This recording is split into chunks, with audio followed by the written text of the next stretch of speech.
As a young lad at the age of 10, 11, I always said I wanted to be a Royal Marine or a paratrooper in the parachute regiment. And my dad was ex-RAF and he used to say, no, they're the guys, the RAF regiment. And he used to point out the Edinburgh tattoo, the Royal Tournament. And I'm going, no, I want a red beret or a green beret. Anyway, gets to 16, father sadly passed away. And I went to join up when I left school because in '86 there weren't many jobs in St Helens. Tried the Marines, they said come back when you're a little bit bigger. I didn't, I got a job.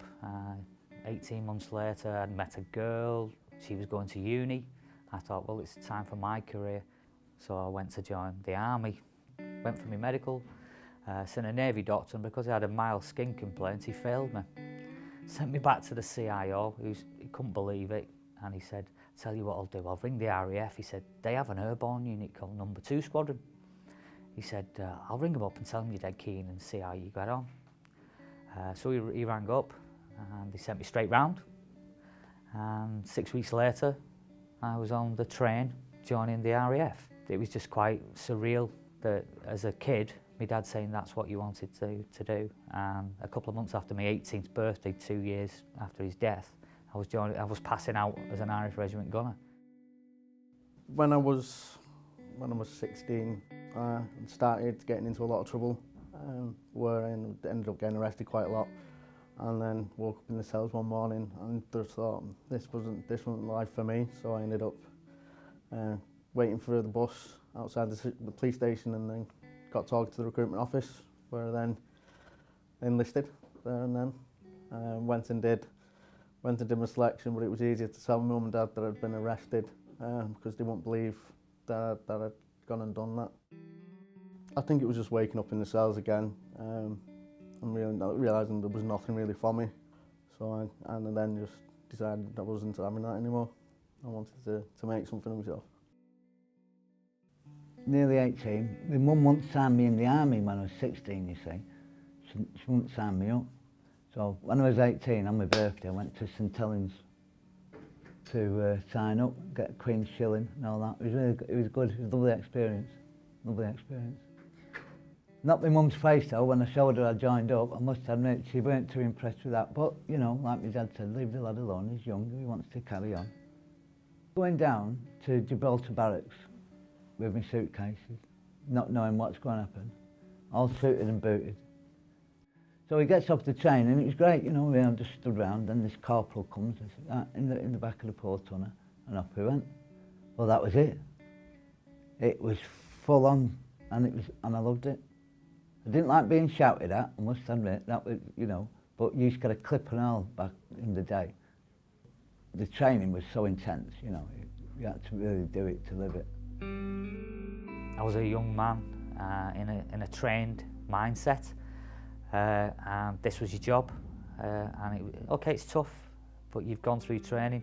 Initial basic training puts you into that mindset, and experience, continuous training, because that's all you do as an infantry soldier. You train every day.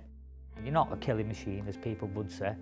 You are a human being, because I've done humanitarian work and things like that with the forces. But you're there to do a job. I ended up doing 2 tours in Iraq. The third tour, my second tour, I got injured. My Land Rover got blew up, and then when I went to Kosovo, I got injured there as well.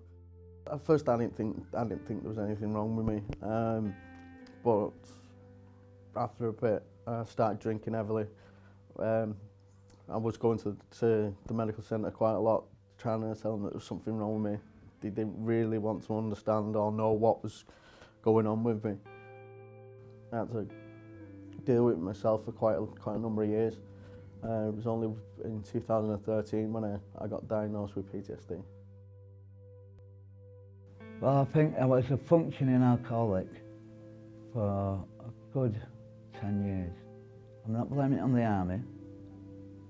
It's just I went over that invisible line. And once you've overstepped that mark, you can't come back to the social drinker. It's impossible. They said to me in 2008, where I'd had a massive breakdown, that I'd got PTSD. Well, I didn't know what was PTSD. I just thought it was mental.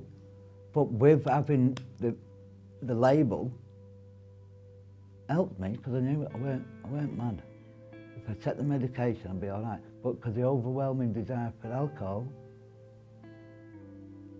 I'd be having the alcohol and the medication. Well, obviously, it doesn't work.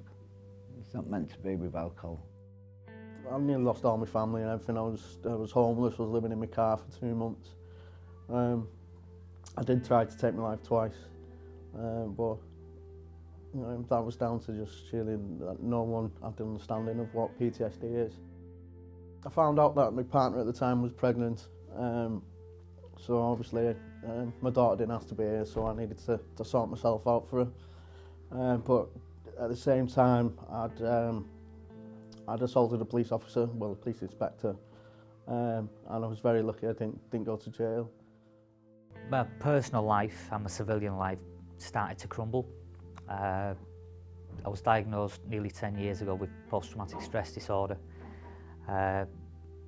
After marital breakdown, 2 suicide attempts, and I lost my business, lost my house, lost my family, and I just found myself in a pit of emptiness. When I was on probation, they gave me a mentor, and he found out about the Foundation of Veterans, and I was one of the first ones that they put on and helped. Talking about it's probably one of the biggest helps that you can do. And being back with like-minded people who's been through same situations, it's just a lot easier to talk to someone about it. And one of my friends said, get in touch with the Veterans Hub or the Foundation, see if they can help you get accommodation, which thankfully Sharon did.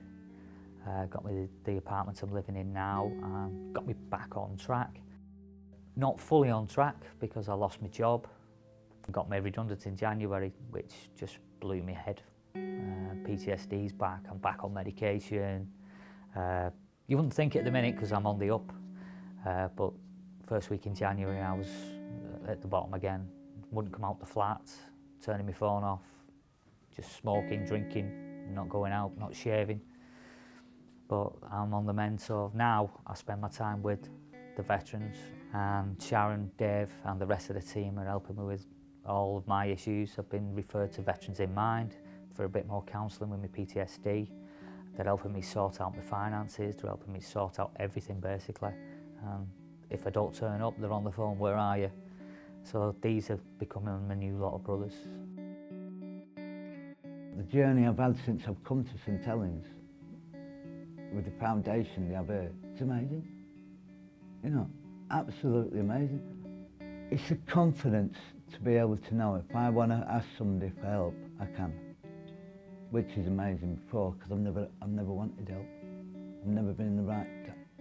But since I've come in here, it's given me that willpower to be able to, don't have a drink in the morning. Get up, do something, do some volunteer work, preferably gardening, and I'm happy. Because I know if I do have a slip and pick up, I won't be terrorised. I'll be giving love. And that's what we've got here. It's love, for a better word. You know, it's just helped me on my journey now. I'm in a total different place than what I was 5 years ago. I'm thinking about coming volunteering as well. The volunteers they have here are absolutely brilliant, and if you don't turn up 1 week, they will be on the phone asking if everything's okay and making sure that you are all right. So not having this and not knowing that you've got that support, I don't think it'd have lasted as long as I have.